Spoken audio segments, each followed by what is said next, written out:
우리 성경 맨 앞에 보면 주기도문 사도신경이 있어요. 왜 주기도문 해야 되는가? 그리고 사도신경을 해야 되는 이유가 무엇인가? 가장 중요한 것이 신앙생활하면서 예수 믿고 구원받은 사람들이 하나님 앞에 기도하는 거예요. 그래서 기도는 호흡과 같은데 기도를 무조건 한다고 기도가 되는 것이 아니라 기도에도 원리가 있다. 그리고 또 하나는 사도신경인데 사도신경은 조직 신학이에요. 교리. 그래서 이 교리에 입각한 믿음을 가져야지 여기서 벗어나면 잘못된 믿음이 되고 하나님과 전혀 관계없는 신앙생활을 준다 해서 맨 앞에 너무나 중요하니까 성경 위에 주기도문, 사도신경 이렇게 기록을 해놨습니다. 주기도문은 예수님께서 가르쳐 주신 기도 원리예요. 사도신경은 예수님의 제자들이 이렇게 믿어야 돼 라고 하는 교리를 가르쳐 준 거예요. 그래서 두 가지다. 하나는 하나님과의 관계 속에서 어떻게 기도할 것인가. 사도신경은 신학이에요. 학교에서 조직신학을 배운 것처럼 그런 성경 66권의 가장 중요한 교리들을 이렇게 정리해서 사도들이 만든 거예요. 그래서 먼저 주기도문을 좀 보면 왜 주기도문을 주님께서 알려주셨을까? 예수님께 사람들이 나와서 예수님의 제자들에게는 그 세례 요한은 자기 제자들에게 기도를 알려주는데 왜 예수님은 알려주지 않으십니까? 그리고 그래서 이제 주기도문을 알려주는 것이 있고 또 하나는 이방인들은 기도를 하나님 백성들처럼 하지 않아요. 이방인들의 기도는 저렇게 하는데 너희들은 이렇게 해라 그렇게 해요. 무슨 말이냐면 시대적 배경을 보면 당시에 이방인들은 우상 숭배를 했어요. 그러니까 하나님께서 만드신 이 피조물을 신격화해서 섬겼죠. 그 당시에 약 50개의 우상이 있었어요. 이방인들이 믿는 신. 그런데 이방인들은 기도할 때 A라는 우상에게 기도를 하면 B라는 신이 시기하고 질투를 해서 저주를 하니까 두려워. 그러니까 B라는 신에게도 동일한 기도를 했어요. 그런데 B라는 신에게 기도를 하니까 C라는 신이 또 시기하고 질투를 해서 저주를 내려. 그러니까 똑같은 내용을 대상만 봐서 50개 우상 숭배하는 그 신에게 기도를 했어요. 왜 기도를 했냐? 그 이유는 저주를 받지 않으려고, 저주를 안 받으려고 50개의 신에게 똑같은 내용을 반복했었어요. 이걸 중언부언이다. 왜 했냐? 저주받을까 봐 무서워서 신을 섬겼어요. 그런데 이제 기독교 안에서도 똑같은 내용을 하나님 앞에 계속해서 반복해서 기도하는 것을 중언부언이다. 그렇게 하면 안 된다 그러는데 괜찮아요. 똑같은 내용을 응답 받을 때까지 하라 성경 그렇게 말해요. 그것을 중언부언이라 하지 않고 그런 우상 숭배를 했던 그런 이방인들이 신의 대상만 바꿔서 반복해서 하는 그런 중언부언을 얘기하는 것이지 하나님을 향해서 구하는 것을 반복해서 기도하라 그런 내용은 아니에요. 그러면서 우상 숭배 자들이 기도하는 것과 하나님 백성들이 기도하는 것은 달라야 된다. 그래서 주님께서 가르쳐 주신 기도문, 그래서 주 기도문 그러면 안 돼요. 주 기도문 그러면 주님이 기도했다 그래 버리잖아요. 그래서 주님께서 주님의 백성들에게 가르쳐 주신 기도의 원리다 그 말이에요. 그럼 예수님께서 제자들에게 오늘 우리들에게 어떻게 기도를 말씀하셨냐? 첫 번째 이렇게 말해요. 하늘에 계신 우리 아버지 그랬어요. 당시에 우상 숭배하는 사람들은 자기가 믿는 신을 향해서 아버지 그렇게 안 불러요.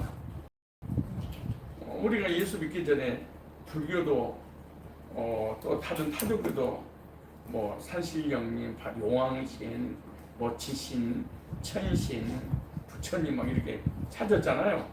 근데 부처님 아버지 그러지 않잖아. 용왕신 아버지 그러지 않잖아. 뭐 집을 지키는 가신에게 집을 지키시는 아버지 신이시여 그러지 않잖아요. 그냥 신의 대상만 찾아서 자기가 원하는 것을 구했죠. 그리고 신하고 관계가 형성 안 되는데 하나님은 제일로 먼저 너하고 하나님과의 어떤 관계냐 그렇게 묻는 거예요. 그래서 아버지와 자녀의 관계, 그러니까 하늘에 계신 우리 아버지여, 그러니까 우리가 이 땅에 살면서 나를 이 세상에 태어나게 했던 그 존재에 대해서 아버지라고 하잖아요. 그러니까 아버지는 나를 낳았어. 그래서 한 가족에 대해서 아버지 나는 그리고 자녀입니다. 내 딸아 내 아들아 그러잖아요. 마찬가지 하나님과 우리 인간의 관계 속에서 피조물의 그런 관계보다도 하늘에 계신 하나님이 너의 아버지고 너는 자녀니 관계가 형성된 거야? 라고 묻는 거예요. 그런데 우상에게 절할 때는 또 숭배하고 기도할 때는 두렵고 떨림으로 무서워서 저주받을까봐 대상만 다르게 똑같은 내용을 반복해서 무서워서 했는데 너는 하나님의 자녀가 됐다면은 무섭고 두려워서 기도하지 않고 잘못하면은 재앙을 내리고 저주를 내리는 그런 하나님으로 믿는 거야? 아니면 하나님 하고 불렀을 때 그 하나님이 너의 아버지라고 믿는 거야. 부모는 자녀를 태어나게 해서 책임질 것처럼 하나님의 자녀가 된다면 하나님 너의 인생을, 너의 삶을 책임져 주시는 그런 아버지 하나님 믿는 거야. 그냥 나는 내가 감리교에서 전도사 생활할 때 거기는 안수집사 남자 권사들이 있었어요. 근데 단 한 번도 그들은 하나님을 불렀을 때 아버지라고 불러본 적이 없대. 내가 귀신 들어가는 사람들의 상대로 복음을 전해봤더니 하나님을 불러. 근데 하나님 아버지 그럴 때 이건 안 되더라고. 그 신기한 것을 나는 경험했어요. 이방인들도 다 하나님을 찾아요. 그걸 하나님 믿어요. 근데 하나님을 아버지라고는 안 불러요.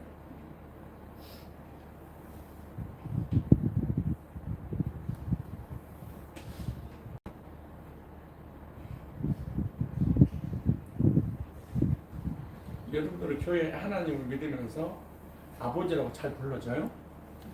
네. 네? 근데 무서워서 두렵고 떨림으로 하나님을 찾을 것이냐, 아니면 그 아이가 아빠 그러면 아빠가 가슴을 활짝 열고 내 자식아 그러고 품어주는 따스한 사랑의 그 아버지로 느껴지는 것처럼 하나님을 그렇게 느끼냐 그 말이에요.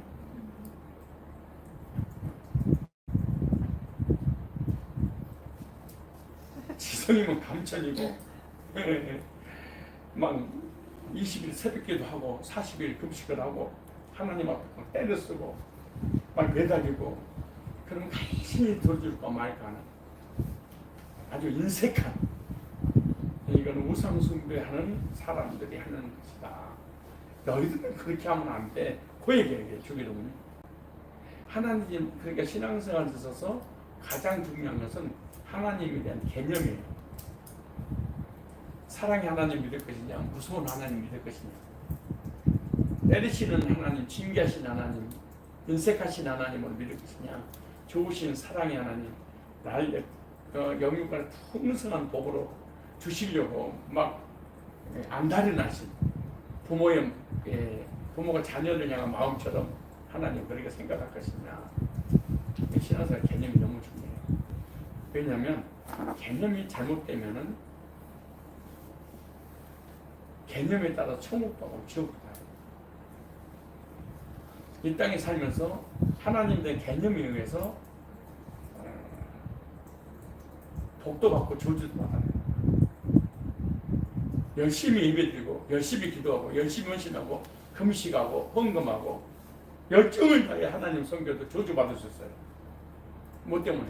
개념 때문에.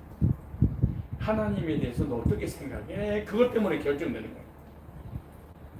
그 한 예로 욥이라는 사람은 지구상에서 하나님을 가장 잘 믿었던 사람이에요. 욥처럼 깨끗하고 거룩하고 경건하고 의롭고 믿음 좋은 사람이 있을까?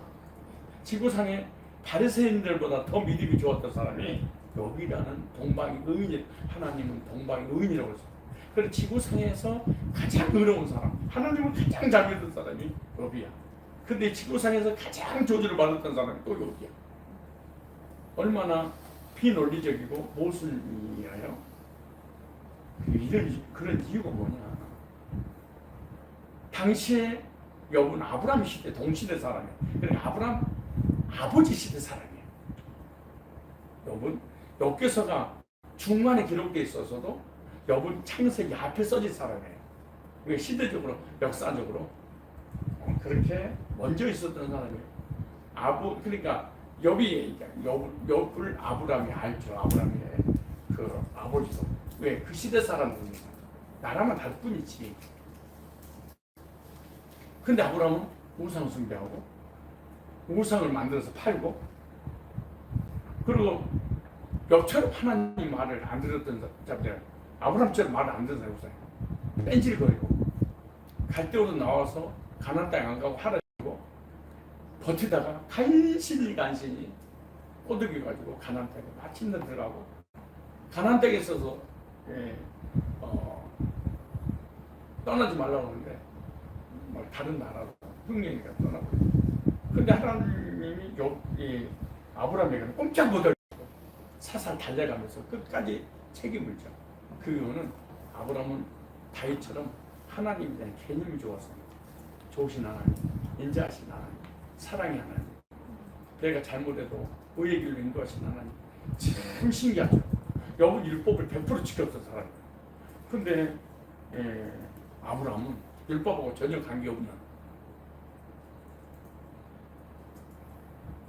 그런데 그렇게 사랑을 받고 그렇게 복을 받아. 근데 욥은 그렇게 하는 뜻대로 산다고 신앙생활 잘했는데 얻어 터져. 얼마나 모순이에요. 그게 것이냐? 개념이에요. 하나님의 개념. 주일 예배 빠지라고 하는 얘기가 아니에요. 주일 예배 한 번 빠져버리면 아유 사고는 어떡하지? 드디어 근데 접촉사가 나왔어. 이럴 줄 알았어. 하나님 그러면 그렇지 내가 주일에 빠졌더니 안 때리고 가만히 있겠어.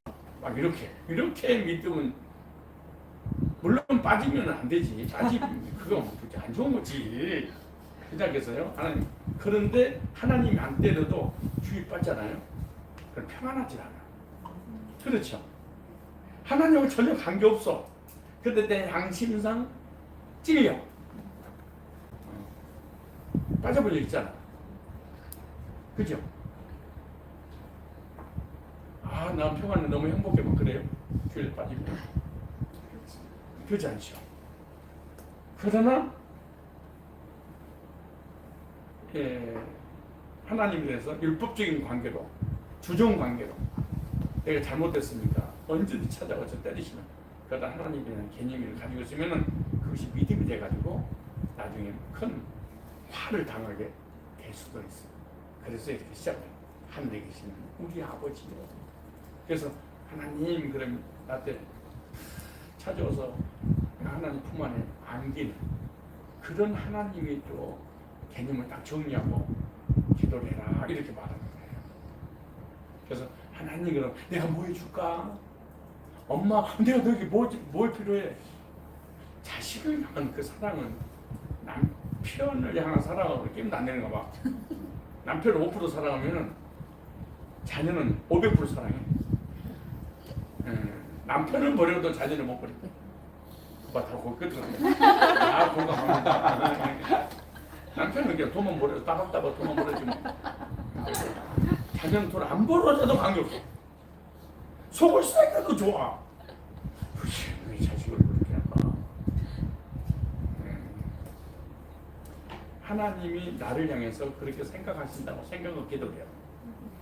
이방인들은 두려워서 기도하지만, 무서워서 하지만, 기도하면 벌레될까봐 하지만 너희들은 그렇게 하면 안 돼. 그래서 이렇게 첫 번째 의지가 뭐냐면은, 하늘에 계신 하나님 너희 아버지 맞아? 너는 그 자녀 맞는 거야? 관계 회복된 거야? 묻는 거야. 그럼 어떻게 하나님 자녀가 될까? 그래서 하나님은 구원 안 받아도 부르는데 아버지로 부르려면 거듭나야 돼. 그래서 어떻게 아버지로 불러야 되냐? 예수님을 영접해서 죄사함 받아야 돼. 거듭나면 성경에서 영접하는 자, 곧 그 이름을 믿는 자들에게는 하나님의 자녀가 되는 권세를 주셨으니, 그래서 우리가 하나님 앞에 기도할 때 예수님의 이름으로 기도하는 거예요. 왜? 예수님의 이름이 나를 죄사함 거룩에 대해서 하나님의 자녀 삼아 주셨습니다. 예수님의 이름이 없이는 하나님만 부르는 거예요. 그런데 예수님 이름으로 구원 받을 때는 하나님이 나의 아버지가 되도록 예수님께서 화목 제물이 되었기 때문에 나는 하나님의 자녀고 하나님 나의 아버지입니다. 예수님이 그렇게 해주셨습니다. 그래서 예수의 이름으로 기도합니다. 그러지? 하나님 이름으로 기도합니다. 그러지 않잖아요. 근데 불신자들은, 우상숭배자들은 하나님을 믿어도 하나님 이름으로 기도합니다. 왜? 거듭난 적이 없으니까. 예수가 누군지 모르니까. 그래서 교회 맨 처음에 오면은 왜 하나님만 믿으면 되지 예수 믿어야 돼요? 그러니까 하나님을 불러. 근데 아버지로는 안 돼. 근데 언제 아버지가 되냐? 죄 때문에 하나님 관계 깨졌으니까 그 관계를 회복시켜 주신 분이 예수님이고, 예수님께서 죄 문제 해결해 주심으로 하나님의 죄사함받는 자녀가 돼서 하나님이 나의 아버지가 됨을 나는 믿습니다. 그래서 관계가 먼저 형성이 돼요. 근데 우상숭배는, 불신자들은 하나님과 무슨 그 신하고 무슨 관계가 형성돼? 산에 가면 산신령, 바다 가면 용왕신, 땅에 가면 지신, 집에 가면 가신, 하늘 가면 천신.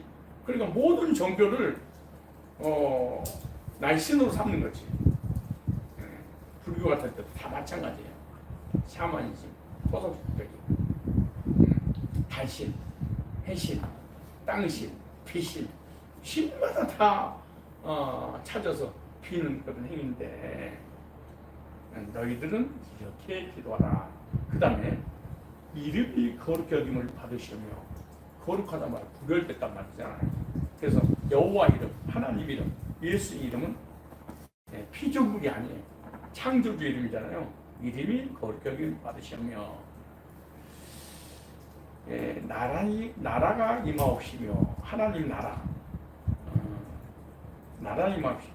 이 하나님의 나라는 첫째, 예수님이 하나님 나라를 가져왔어요.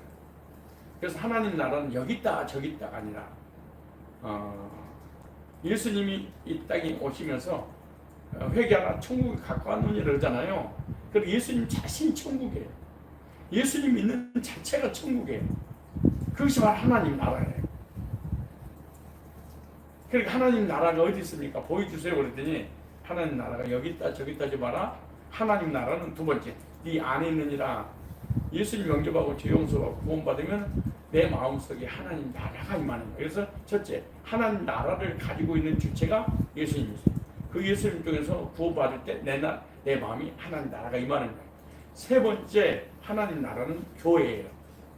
예, 보이는 교회, 지역 교회라 그렇게 말해요. 네 번째 하나님 나라는 죽어서 가는 데가 바로 하나님 나라다. 그래서 하나님 나라가 임하옵시며 하나님 나라가 임하면 어떻게 될까요?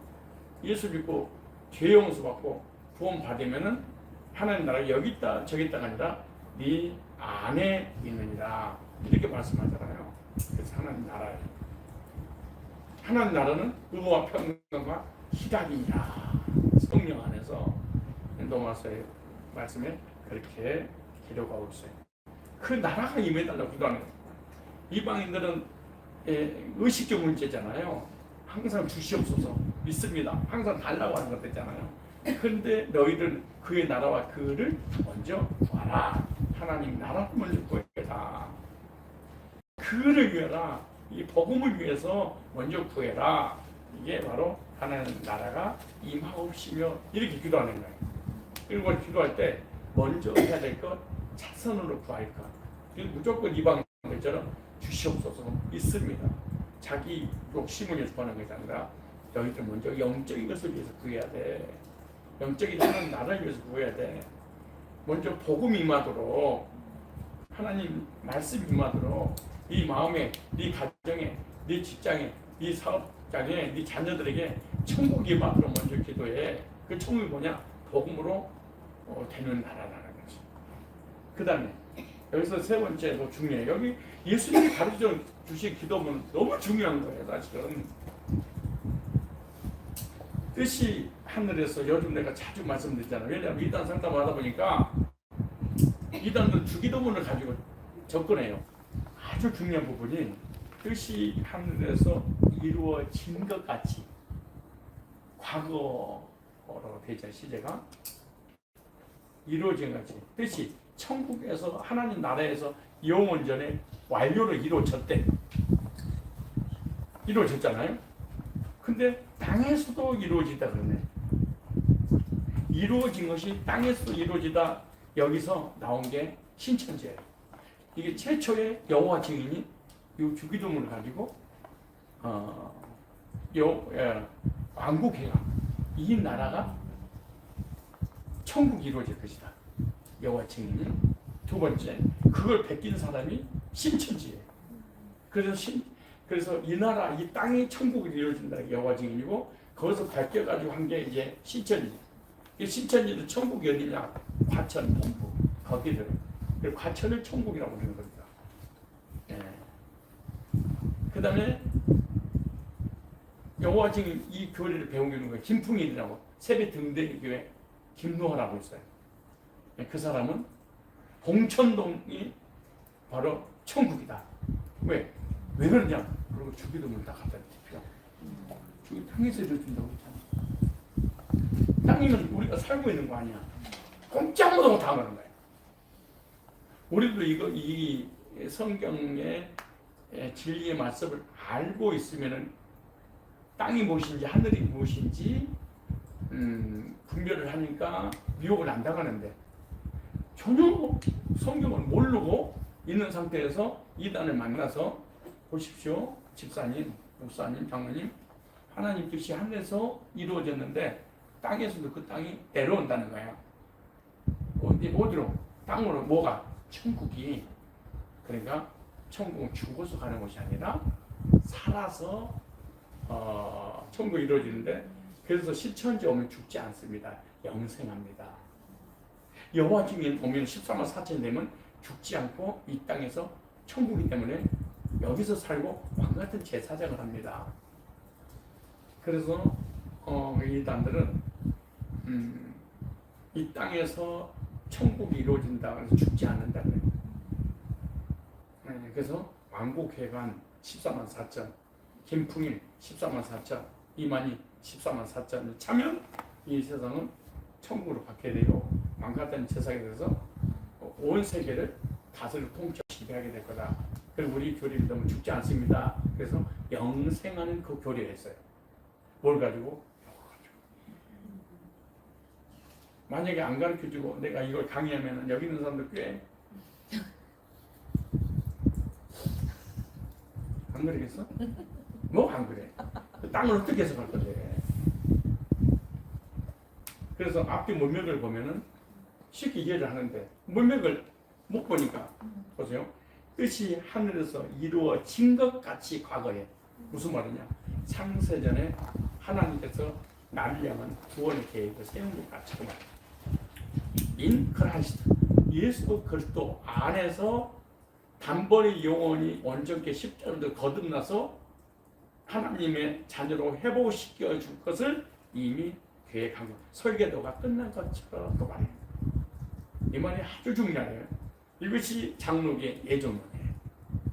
이것이 사도 바울이 또 예수님 말씀하신 거예요. 그래서 창세전에 두 가지 계획이 있었어요. 첫째, 예수님이 십자가에 못 박혀 피 흘려 죽으실 것이다. 그래서 예수님에 대한 계획이 창세전에 우주 만물이 존재하기 전에 세웠어요.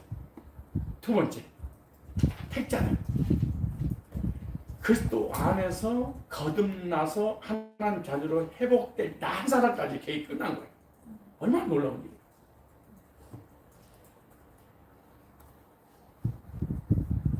만약 이걸 한다면 우리는 잘 되든 안 되든 흥하든 망하든 건강하든 아프든 홍수가 나든 안 나든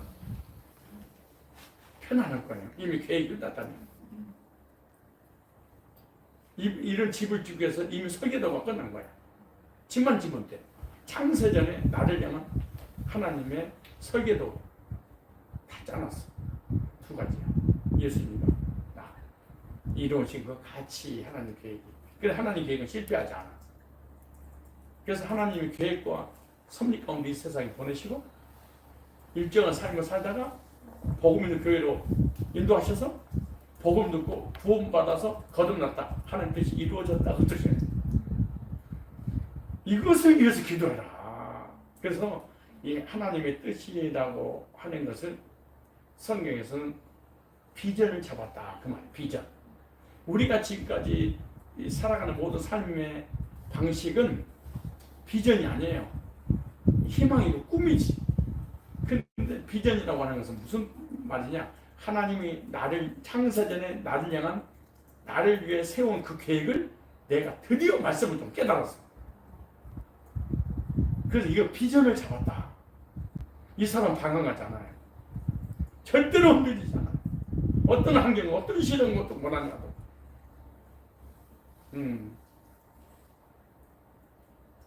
근데 그 계획이 어디서 이루어지는 거예요? 땅에서. 나에게 이루어지기를 원합니다. 그러니까 내가 먼저 복음으로 거듭나서 구원받고 또 창세전에 그리스도 안에서 택함 받은 그들이 복음을 듣고 구원받는 그 일에 내가 쓰임 받기를 원합니다. 그래서 그의 나라와 그 의를 구하라 그렇게 말해요. 보세요. 뜻이 하늘에서 이루어져 버린 그 계획이 이 땅에서 성취되기를 원합니다. 그 말이지. 이 땅이 천국으로 바뀝니다. 그런 뜻이야. 천국 이 땅에 내려와서 우리 인간이 안 죽고 이 땅에서 영원히 삽니다. 그런 내용이 절대로 아니야. 왜냐하면 이 말씀을 에베소서 1장 4절에 그렇게 말하지. 자, 곧 창세전에 그리스도 안에서 우리를 택하사. 이 하는 뜻이. 뜻이 하늘에서 이룬 같이 창세전에 그리스도 안에서 우리를 어떻게 했어요? 택하사. 그러니까 그리스도 안에서 택함받은 백성은 이 세상에서 신체주의에 빠질 수도 있고 안사공에 빠질 수도 있고 정명성에 빠질 수도 있고 캐톨릭에 빠질 수도 있고 우상숭배에 빠질 수도 있어. 그런 때가 되면 반드시 택함받은 백성은 선비 가운데 복음을 불러요. 택하사 우리로 사랑 안에서 그 앞에 거룩과 흠없게 하시려고 우리의 속사람을 복음으로 예수 피로 죄사 먹고 거듭나 거룩하게 하시려고 보세요. 그 기쁘신 뜻대로 그랬죠. 뜻이 하늘에서 이룬 것 같이 그 기쁘신 뜻대로. 그러니까 하나님의 뜻을 따라 그 말이에요. 이걸 연결하면 하나님의 뜻을 따라 그리스도 안에서 나를 흠없고 저먹고 거룩하게 하시려고 택하셨대. 계획하셨대.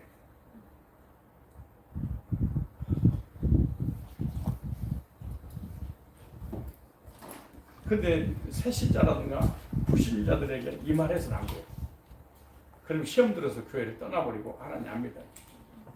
무슨 말이냐면 자기의 구원을 불신자들이라든가 믿음 없는 집사들은 자기 영혼에 대한 구원에 관심이 없어요.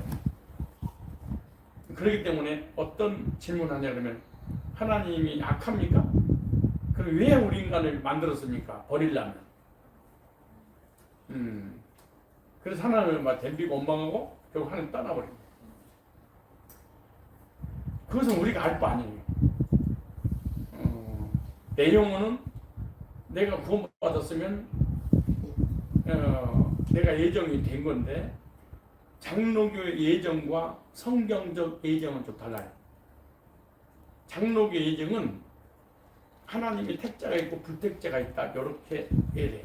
그런데 성경 예정론은 그렇게 안 하고 내가 예수 믿고 구원받고 하나님 자녀가 되고 난 다음에 내가 예정됐네 개인적 신앙 고백에서 나와야 돼. 우리는 예정됐어 이건 잘못된 거예요.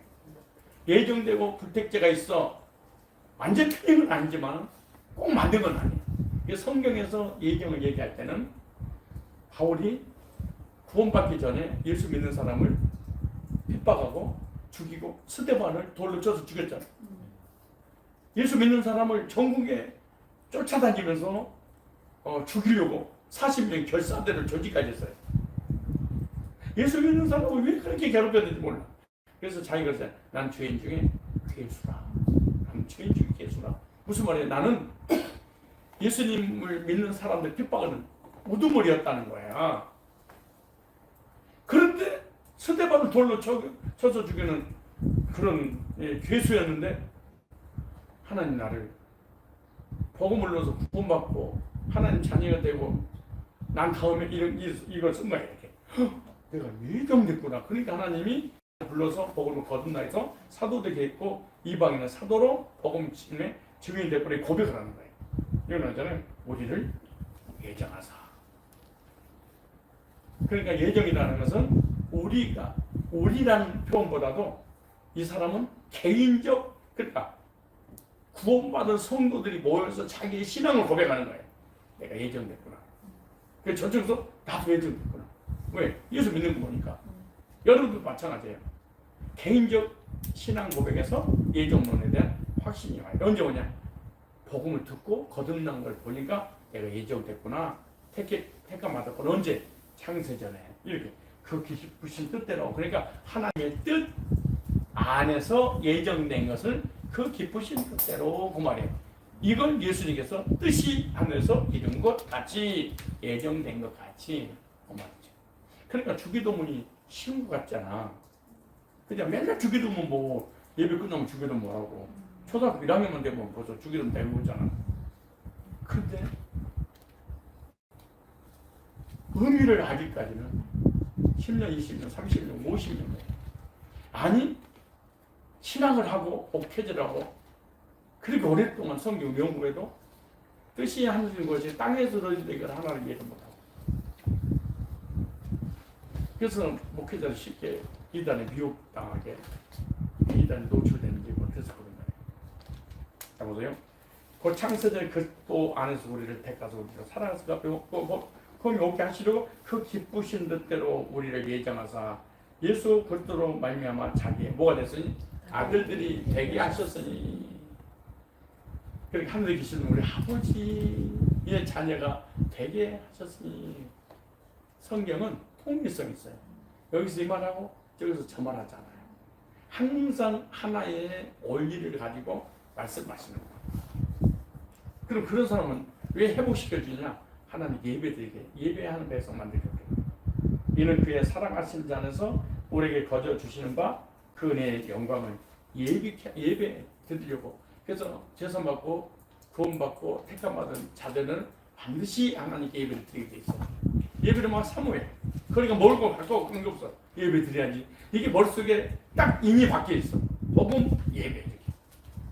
그래서 마틴 루터가 종교계 일으키고 칼빈 종교 일으킬 때 먹든지 마시든지 무엇이든지 하나님 영광을 위하여 영광이에요. 그 영광이 뭐냐? 예배예요. 근데 구원받기 전에는 예배의 중요성을 못 느껴요. 근데 구원받고 나면은 예배 드리지 않으면 혼나는데 맞는데 그런 게 아니고 드리고 싶어지는 거예요. 그게 무슨 수동태 같은 뭔가 끌려다니는 느낌. 복음에 끌려다니고 말씀이 끌려다니고 예배에 끌려다니는 그 느낌이 자꾸 드는 거예요. 우리가 그리스도 안에서 그의 은혜의 풍성함을 따라 계속 그리스도 안에서 그런 거예요. 그의 피로 말미암아 구속고 죄사함을 받았으니 결국 그리스도 안에서 죄사함 받아서 하나님과의 관계 회복되어 하나님 자녀되고 우리는 하나님을 아버지라고 부르는 거죠. 자 보세요. 8절 9절이 얼마나 중요한가? 이는 그가 모든 지혜와 청명을 우리에게 넘치게 하사 이미 구원받을 때 하나님을 아는 지혜와 청명을 이미 주신 거예요. 주시옵소서 이래 주는 것이 아니라 거듭날 때 하나님을 아는 지혜와 지식과 청명을 주신 거예요. 그런 구절이 다 연결된 거예요. 그 뜻의 비밀을 그 뜻이 뭐예요? 비밀. 이 비밀을 알고 있는 이가 드물잖아요. 무슨 말이냐? 뜻이 하늘에서 이룬 것 같이 그 말이죠. 근데 창세전에 그리스도 안에서 내가 택함 받은 백성이라는 것을 알지 모를 때는 비밀이야. 비밀이잖아. 내가 모르니까 누가 알려주기 전까지는 모르는 거지. 근데 비밀이 있었어. 내가 택함 받은 백성인지 볼 때까지 내가 하나님 자녀인지 아닌지 나는 모르지. 거듭나기 전까지는. 근데 그 뜻의 비밀을 하나님의 뜻이 하늘에서 이룬 것처럼 나를 향한 하나님의 계획이 있었어. 근데 나는 몰라. 구원받기 전에는. 그래서 비밀을 그러는 거야.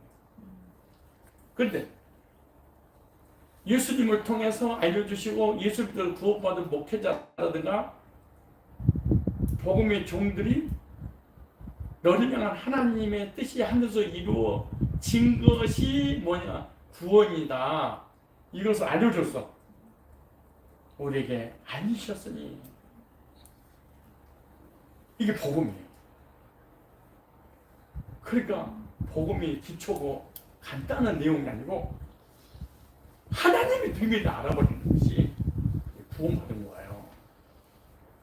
우리에게 알리셨으니 그 기쁘심을 따라 그리스도 안에서 때가 참 경륜을 위하여 미리 정하신 것이 하나님은 헛되한 계획이 있었대. 창세전에 그것다가 하나님의 경륜, 그 하나님의 경륜이 섭리 가운데 하나씩 나타나. 날 때부터 죽을 때까지 어디서 태어나서 어떻게 살다가 어떻게 주님만나서 어떻게 신앙생활하다가 하나님께 올 것을 이미 딱 플랜이 짜졌어. 그러니까 주기도문이 얼마나 중요한지 몰라. 그러니까 우리는 어마어마한 비밀을 한 거야. 창조주의 비밀을 한 거야.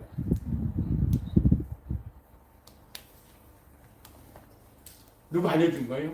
예수님이. 이따 오셨어. 그리고 성경에 기록해놓고 기록된 성경 말씀을 통해서 거듭나서 하나님 비밀을 알고 택함이 확신 있는 사람들이 또 이걸 전해줬어. 그래서 이 비밀을 뭐라고 하냐? 공개된 비밀이다 그래. 참 신기해요. 내가 캘리그라피가 뭔지 몰랐어요. 캘리그라피가. 근데 혼자서 유튜브 들어갔더니 이렇게 뭐 예쁘게 쓰더라고요. 뭔가 그러다가 혼자서 막 이렇게 막 써봤어. 이런 건 내가 다 쓴 거잖아. 이런 거. 이런 거. 여기 이건 내가 쓴 거 아닌데 이거보다 더 예쁘게도 막 쓰고 작품 같은 것도 만들고 이런 은사가 없는데 쓰다 보니까 이게 또 되더라고 그게. 그래서 액자로도 막 만들고 그랬었는데, 그리고 이 주변에 간판을 보니까 다 캘리그라피야. 90%는 캘리그라피야.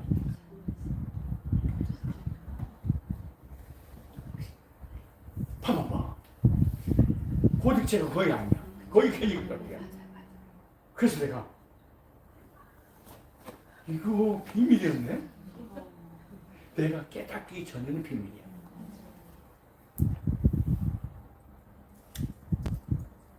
근데 내가 나에게 그 비밀을 알게 됐어.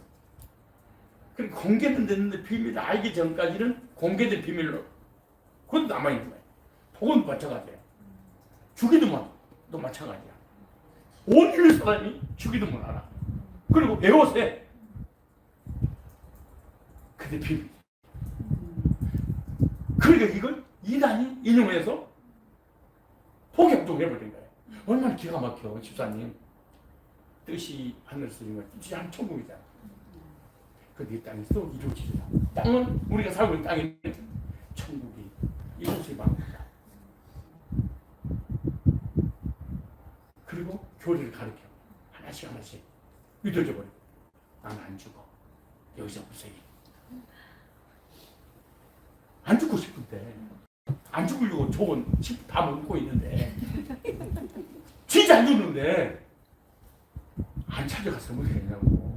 지금도 실전지 30만, 안상호 30만, 여호와증이 전 세계적으로 수십만, 여호와증은 수입품이야. 실전지 안상호는 이 한국사를 개발한 거예요.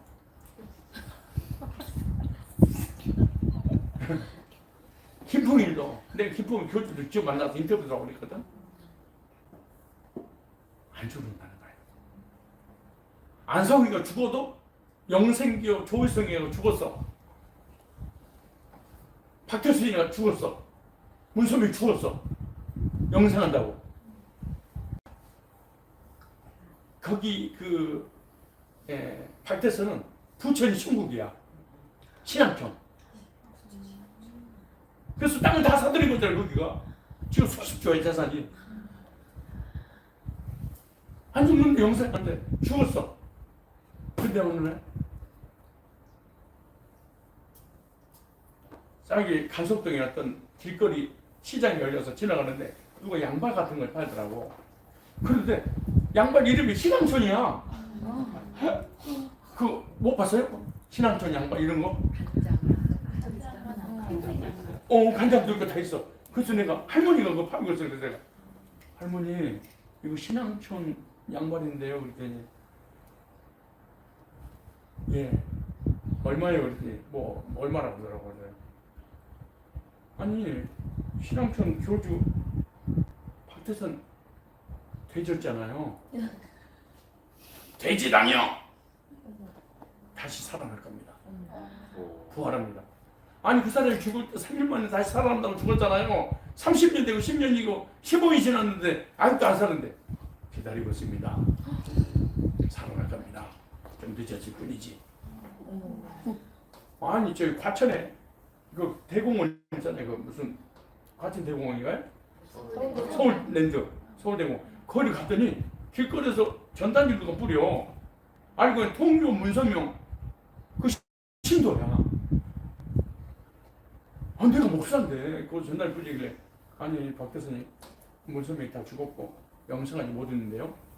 나도 눈물을 쭉 흘리면서 안타까워 불쌍해 아직도 이 진리를 모르고 있다니 울어. 나를 너무 불쌍하다는 거야. 뜻이 하늘에 쓰는 것처럼 이 땅에서 이루어지는데 이만희를 믿으면 안상홍을 믿으면 김풍일을 믿으면 정명석을 믿으면 문선명을 믿으면 조희성을 믿으면 죽지 않고 영생을 한다.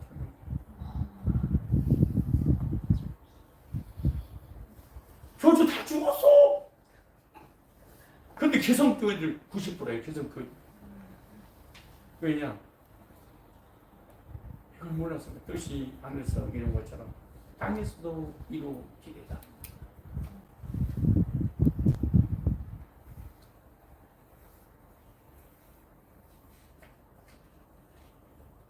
우리 속사람이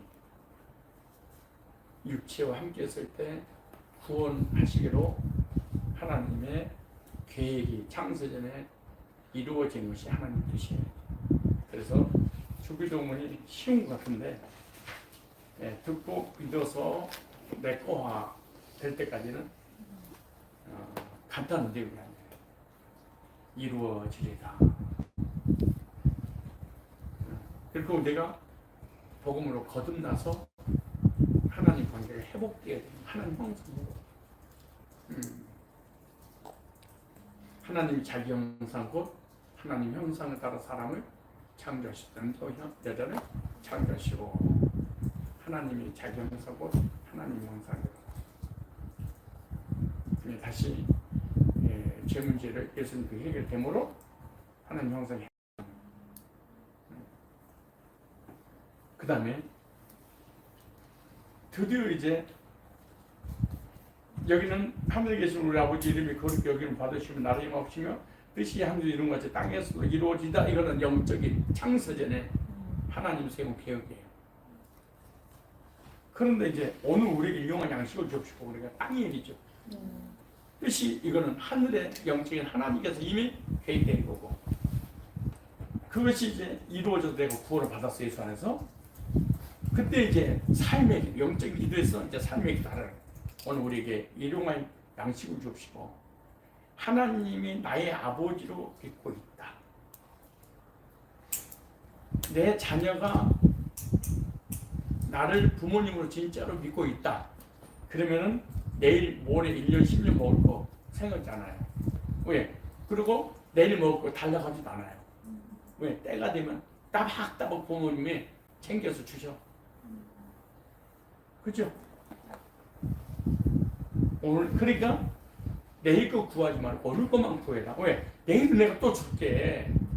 하나님이 돌아가셨으면 1년치 10년치를 달라고 할 수 있지만 하나님은 살아계시니까 네 일용할 양식이란 말은 한 끼 그런 의미는 아니에요. 결국에 너의 필요를 구하라 그런 뜻이에요. 야고보서 4장에 너의 필요를 구하라 이 말은 욕심을 하나님은 채우시는 분이 아니다는 거예요. 너희에게 무엇이 있어야 될 것을 하나님이 아시느니라. 그러면 나의 필요 사업하시는 분은 하루에 필요가 1억일 수도 있겠네요. 10억일 수도 있겠네요. 100억일 수도 있겠네요. 어떤 사람 딱 한 끼일 수도 있어요. 어떤 사람 그냥 10,000원이고 1,000원일 수도 있어요. 밥 한 끼일 수도 있어요. 각자의 사람의 그 신앙이라든가 삶의 사업의 분량에 따라 많고 적음의 차이가 있겠죠. 그 사람이 일용할 양식인데 그걸 한마디로 정의하면 하나님은 필요를 채우신 분이지 욕심을 채우신 분이 아닙니다. 하나님 나에게 이것이 필요합니다. 그러니까 애들이 엄마 나 돈 줘. 그럼 꼭 물어. 뭐에 쓰려고 꼭 물어봐요. 그런데 거기 합당하면 줘. 근데 합당하지 않으면 안 줘. 마찬가지예요. 내가 이 재물이 필요 이상을 구했다. 근데 하나님이 달라고 하면 주긴 줘. 근데 잘못된 길로 가버려요. 그래서 우리가 꼭 복 받는 것만이 복이 아니에요. 복이 잘못될 수도 있어요. 우리 하나님 나 막 배가 터지도록 좀 주지 않아요? 배가 터질까봐 잘못될까 모르는지. 우리 하나님 저 사람은 돈을 수십억 주고 나는 맨날 그 100만, 200만, 50만 원 줘요? 너 주면 안 되니까. 감당이 안 되니까. 우리 윤 장로님 같은 경우는 재산이 수천억이잖아요. 수천억. 왜 그렇게 주시는 거예요? 새벽님이 한 번도 안 빠져. 수협이 한 번도 안 빠져. 목장님이 안 빠져. 주일이 안 빠져. 근데 우리가 좀만 다른 사람보다 많이 갖게 되면 교만하거나 우월감을 갖거나 그 물질 때문에 하는 게 머리를 줄 때 너무너무 많아. 그래서 너의 필요한 것만 줄게. 그 다음에 또 줄 거야. 근데 이제 이 일용할 양식은 두 가지예요. 하나는 영적인 일용할 양식, 또 하나는 삶의 일용할 양식이에요. 영적인 일용할 양식이 뭐냐? 주일날 오직 은혜 그랬잖아요. 오직 은혜. 주일로 끝나는 거예요. 그 월요일, 화요일날 막 1년 가지 않아요. 벌써 아침 먹고 왔는데 그 아침 먹은 게 한 끼가 안 가잖아. 벌써 이제 30분만 가고 저쪽에 꼬르륵 그러면은 신호가 왔다는 거잖아. 그러니까 이게 계속 안 가요. 영적 은혜도 마찬가지예요. 이게 이제 기독교인들의 가장 큰 문제인데, 나 옛날에 은혜 받았어. 첫사랑을 회복시키려고 그 은혜 그래서 일용할 양식이라고 그러는 거예요. 우리 구원의 확신도 구원 받을 때 충만하잖아. 근데 시간 지나면 감기가 없어져 버려요. 만약 우리가 계속 구원의 감격이 뜨거워 너무 좋아, 그럼 이 세상 재미없어. 남편도 뭐 이상하게 생긴 것 같고, 그 세상 사람 돈 버는 거 재미도 없고, 그냥 뜬 세상, 그냥 천국만 가서 신비한 신비주의, 광신주의가 돼버릴 수 있어요. 그래서 발에 땅이 닿고 있잖아. 땅의 인생도 살아야 돼. 그래서 세상에 살고 있지만 세상에 속한 것은 아니지만 땅의 일은 봐야 돼. 그래서 일하기 싫어도 먹지도 말라고 그러잖아요. 너무 충만해. 그러면은 집에 안 가. 교회에서 살고 싶어. 여기가 좋소.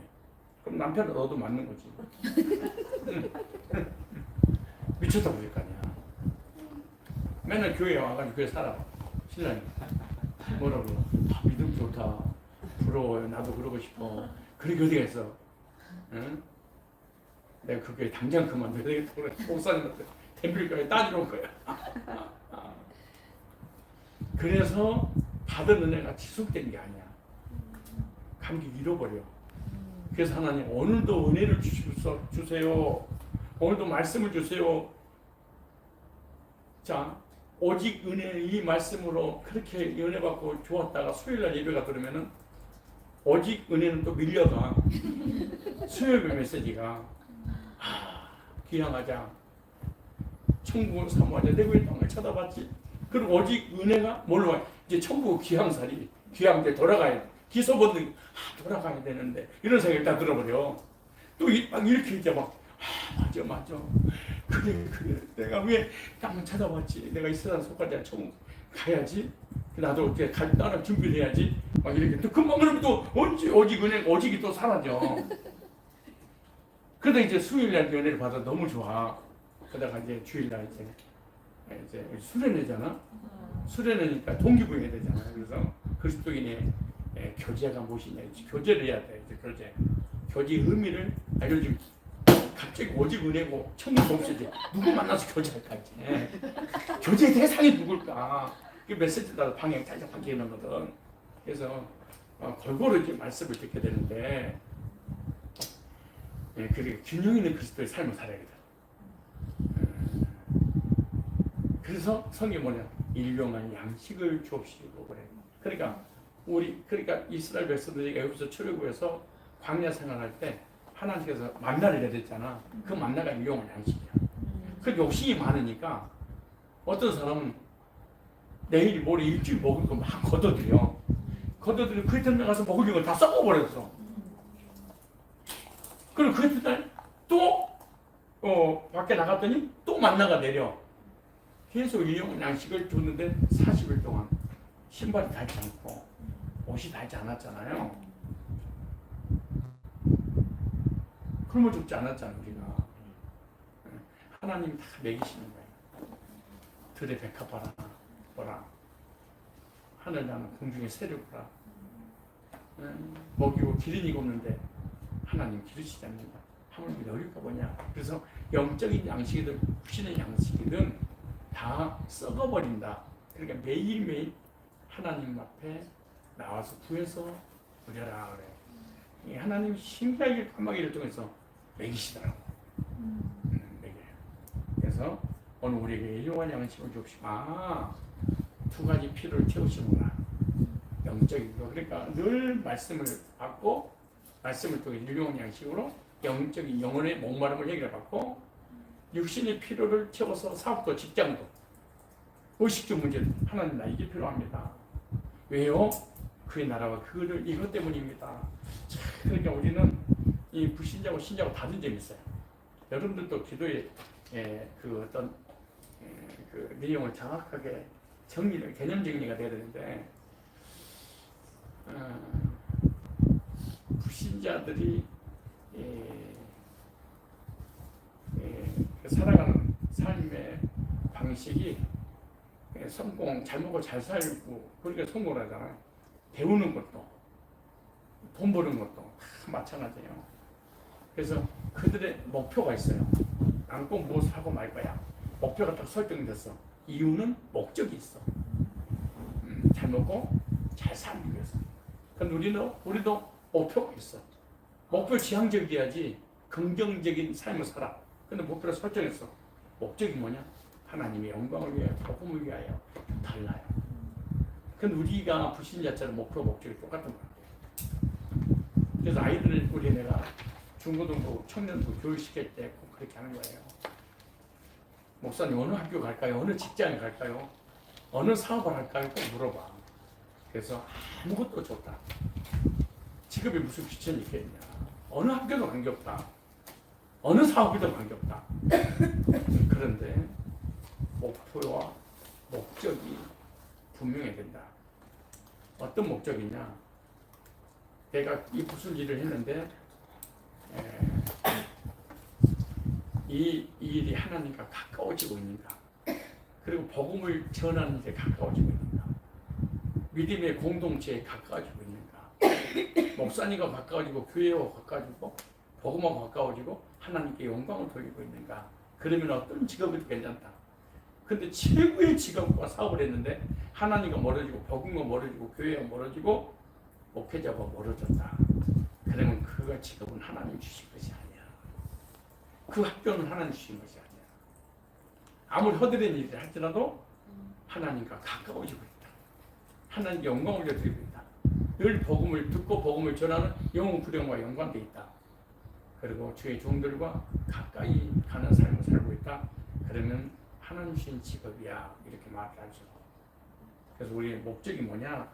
일용할 양식을 주는데 필요를 채워주실 건데 하나님의 영광을 위한 것이냐, 복음을 위한 것이냐, 영혼을 살리는 것이냐.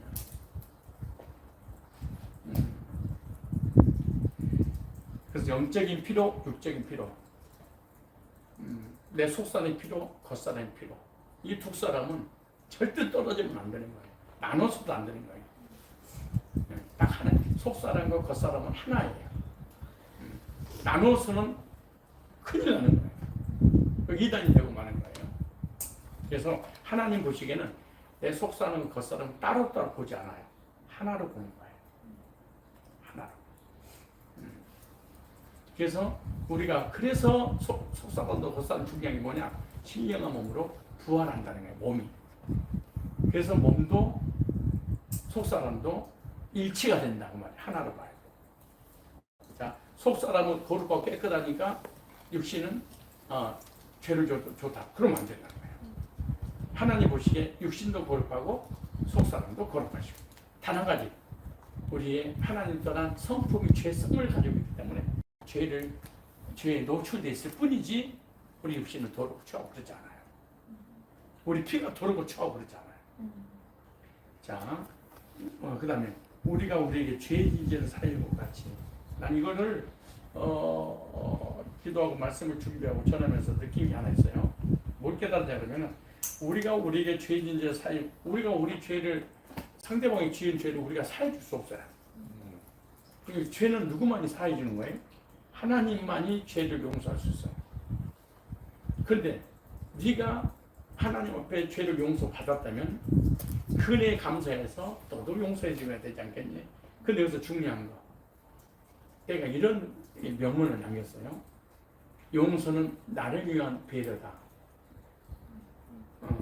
내가 나를 사랑하면 다른 사람을 용서하고 사랑할 수 있다. 왜냐? 내가 남을 미워하고 판단하고 비판하고 용서 안 하면 내가 괴롭고 내가 고통스럽고 내가 누구나 힘들어. 여러분 한번 생각해 보세요. 여러분 누구하고 관계 속에서 좋지 않아. 관계가 안 좋아. 그럼 막 미운 생각이 들어. 원한 감정이 생겨. 그러면 괴로워요? 기뻐요? 귀여워요. 괴롭죠? 근데 잊어버리고 용서했어. 누가 편해? 내가 편해. 상대하고 전혀 관계없이. 그러니까 주님 그러니까 네가 너를 위해서라도 용서해라. 그 말씀이 이사야서 43장에 나오는데 예수님이 이렇게 말씀하세요. 나는 나를 위하여 그래. 하나님이 하나님을 위하여 네 죄를 도말하는 자는 네 죄를 기억지 않으리라. 얼마나 놀라운 말씀이에요. 그죠? 네. 아파도 들리죠? 네. 그러니까 하나님이 하나님을 위하여 내 자녀들이 지은 죄를 도말하는 자니 내가 나 때문에 네 죄를 기억지 않겠다. 얼마나 놀라운 일이에요.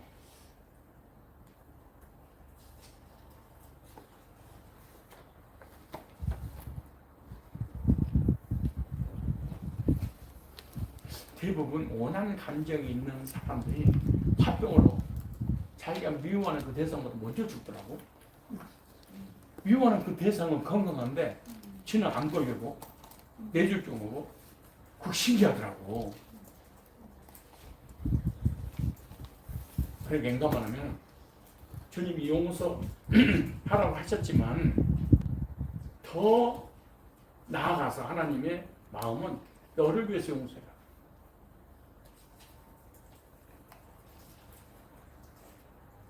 그 다음에 우리 죄를 사하여 주옵시고.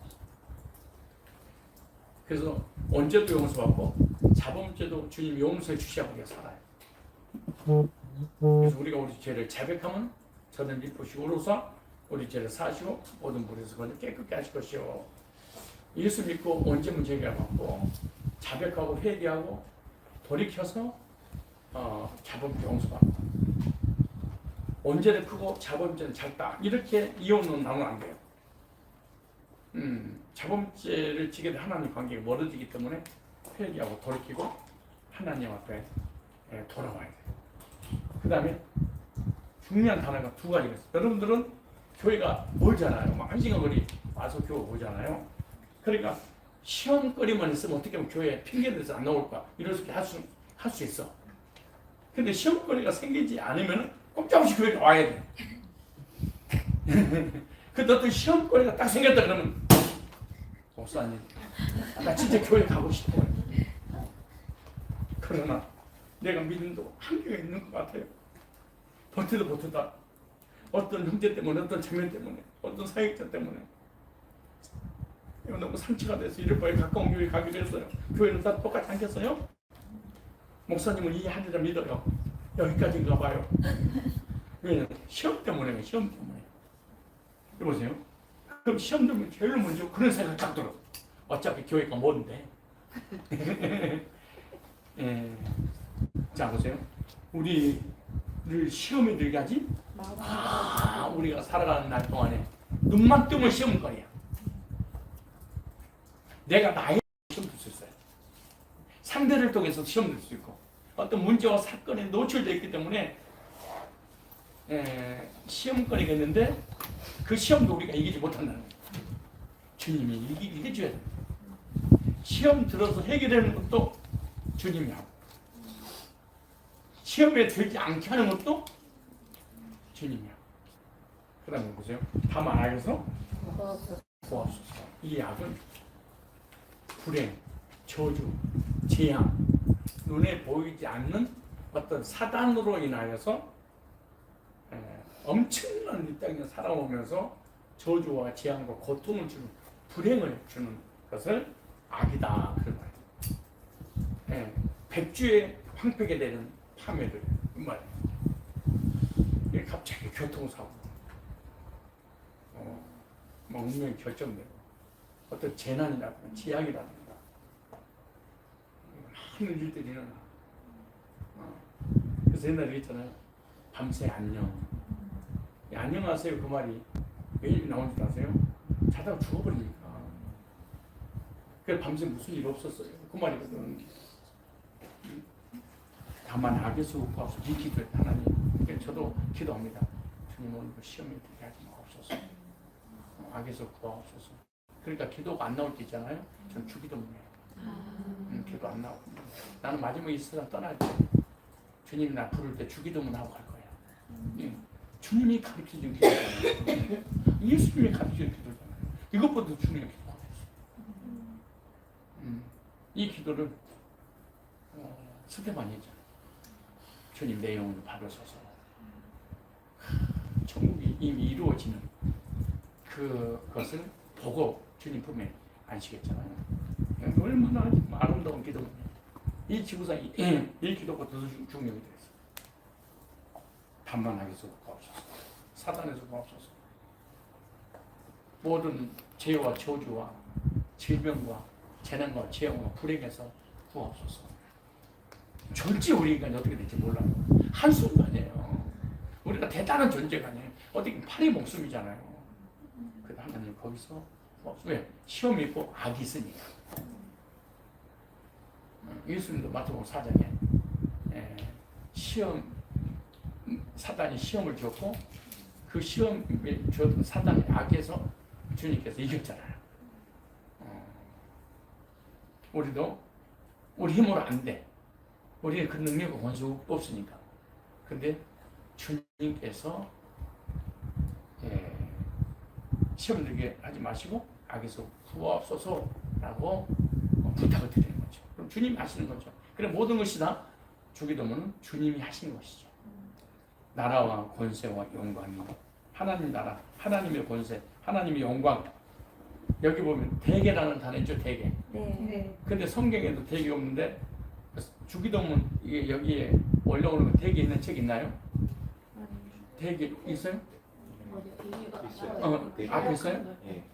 이 대계라는 단어 때문에 이단들이 주기도문 잘못됐다 해서 이 문제를 가지고 비웃을 해요. 주정교회는.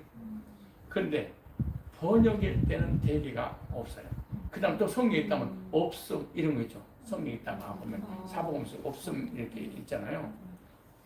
그것은 잘못 번역이 된 게 아니고 그리고 성경에 없는 것이 아니라 헬라어 성경을 헬라어 그 사본 그대로 옮기는 때 사본이 없다는 얘기지 번역이 잘못됐다는 것이 아니에요.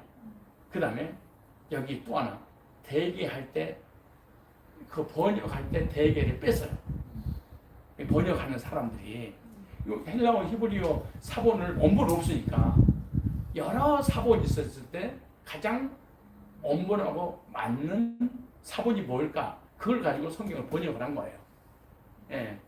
그랬을 때 번역할 때 그 대개라는 것을 빼버린 거예요. 대개라는 것을 번역을 뺀 게 아니고 번역을 안 한 거예요. 근데 헬라어 언어에는 대개가 있어. 대개 우리가 뭐 바다까지 그런 거 아니에요. 그게 아니고 그러니까 이단들은 또 대충 뭐 이렇게 또 풀어. 근데 무식해서 그러는데 언어에는 대개를 갖다가 써놓은 게 좋아요. 호티라는 헬라어예요. 이 호티라는 헬라어는 접속사예요. 그러니까 어떤 접속사냐? 하늘에 계신 우리 아버지 거기서부터 시작해서 다만하에서 구하옵소서 이 모든 것이 접속어예요. 이 모든 내용이 하나님께 있습니다. 영광을 받아 주옵소서 그런 내용이야. 그러니까 대개라는 단어가 빠져서는 안 돼. 반드시 대개가 있어야 돼. 그러므로 그래서 모든 영광을 하나님께 돌리되 하나님이 주체가 되십니다. 즉 하나님이 주어가 되십니다. 그런 뜻이지. 우리의 지혜와 우리의 지식과 우리의 능력을 하는 것이 아니라 하나님이 시작했고 하나님이 하십니다. 그러니까 영광을 받아 주옵소서 그 얘기예요. 우리 교인들한테도 이런 주기도문 이거 대충 이거 그냥 이렇게 주기도문 할 때마다 해주는 게 아니고 이렇게 자세하게 좀 해줘야 되는데 자세하게 해주려니까 막 몇 년이 걸려버더라고. 하늘에 그 하늘이 뭐냐 계신 우리 아버지 이걸 하나씩 하니까 너무 어려워. 사도신경도 1년 2년 걸려도 해결이 안 되더라고. 그래서 이제 신방 와서 말씀을 드린 거예요. 자, 그래서 이제 우리 주님께서 가르쳐준 기도문을 이제 아멘 빠졌네. 아멘이란 말은 히브리어예요. 근데 아멘이란 말은 헬라어예요. 아멘이란 말은 한국어예요. 무슨 말이에요? 세계 공통어가 딱 두 가지가 있어요.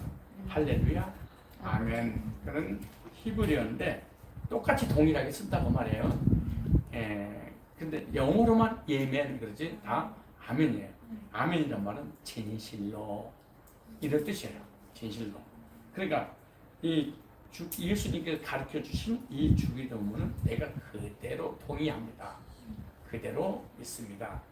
나에게 주신 말씀입니다. 이런 뜻이에요. 그래서 주기도문이란 말은 예수님이 가르쳐준 모든 기도 내용을 한마디로 요약해라. 그러면 아멘 그 말이에요. 제가 1시간 동안 설교하고 가만히 있잖아요. 여러분들 아무 대답도 안 하고. 근데 맨 마지막에 믿습니까? 그럼 아멘 그러잖아. 그러니까 1시간 동안 설교를 집약해가지고 한마디로 요약을 했어. 그래서 아멘. 그 아멘 속에 1시간 모든 설교 내용이 다 들어가 있는 거예요. 나를 갈수록 믿습니다. 그리고 아멘 믿습니까? 할렐루야 이거 유도하는 게 아니야. 아멘은 말씀을 전할 때 자기 스스로가 믿습니다. 동의합니다. 나의 것으로 확실하면 일을 해야 되는데 그냥 아무런 의도 없이 감정을 유발시켜서 이렇게 아멘 안 하는 추구하는 것처럼 이렇게 해서는 사실 되지 않아요. 그래서 제가 아멘 믿습니까? 할렐루야 이런 단어를 이렇게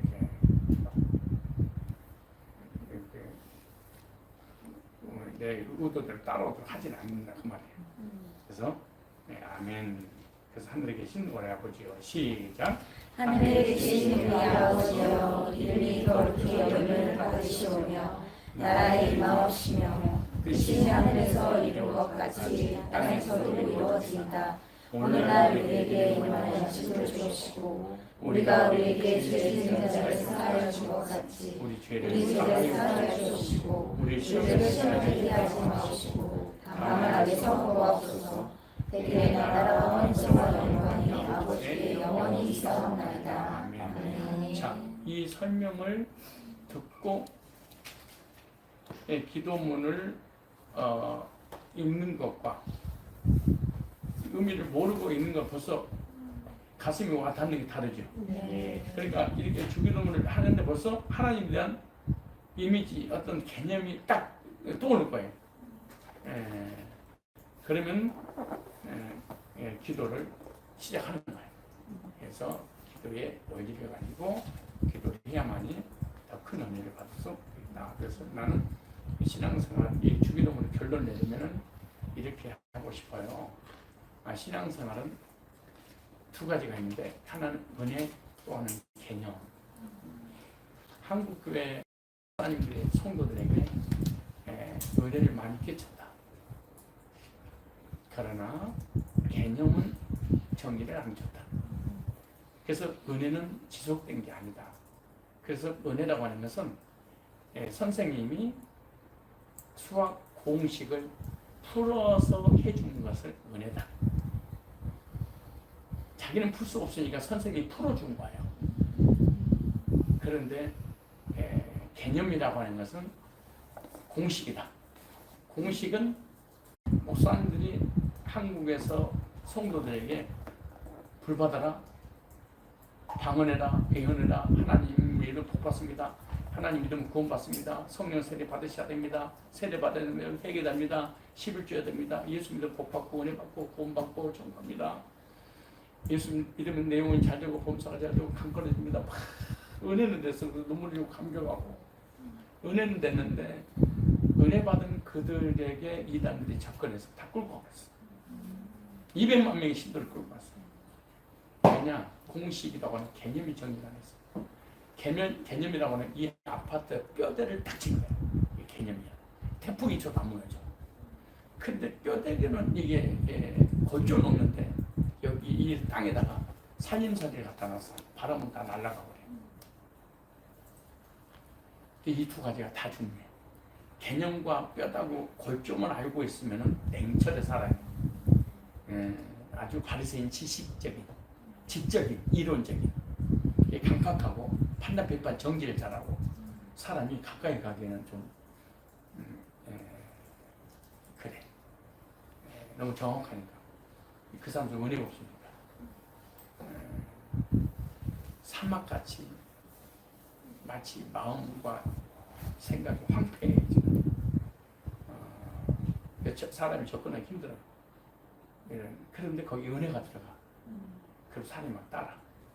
그래서 개념만 너무 중요시하게 되면 바리새인 되버리고 은혜만 너무 중요하게 생각하면 신비주의가 되버려요. 그래서 이 두 가지가 병행할 때 이걸 경험, 반석 위에 지까지 되는 거예요. 그래서 이 주기도문 사도신경 성경에 대한 원리적 개념을 정리해주고 강대상에서 말씀을 좀 은혜 끼쳤을 때 성도 신앙이 아름답게 균형 있게 성장하고 미단을 분별하고 미단을 되찾고 자기 믿음을 지킬 수가 있는 거예요.